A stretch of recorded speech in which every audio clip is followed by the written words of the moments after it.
today observes the birth centenary of P.V Narasimha Rao, India's 9th Prime Minister. The ex-PM was born in a village in then Nizam-ruled Hyderabad. During his illustrious career, Rao held multiple coveted positions as the External Affairs Minister, Home Minister, Defence Minister, Chief Minister of Andhra Pradesh, to name a few. He became Prime Minister at a time when India was facing both a political and economic crisis. Globally, the world was torn due to a breakup of the Union of Soviet Socialist Republics, USSR, a long-term ally of India. Despite all these pressures, Rao managed not just to serve his 5-year term, but also laid foundations for today's Indian economy. Yet he is not given his due, and his image and decades of hard work were tarnished due to the corruption charges against him. He did not have a full majority in Parliament and had to face no confidence motions several times. Yet he survived working around the traps. On opening the economy to the private sector, he played the lion pitching for forest investment and also played the mouse when it came to protecting state employees.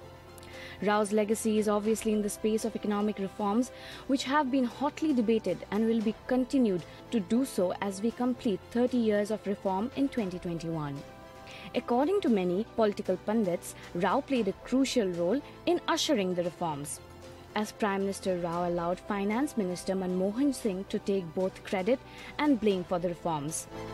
Even if Rao made Singh the face of these reforms, he was busy fighting another battle. He had to convince the Congress of these reforms. This was done by mentioning how reforms were a mere continuation of previous efforts by Prime Ministers such as Jawaharlal Nehru, Indira and Rajiv Gandhi.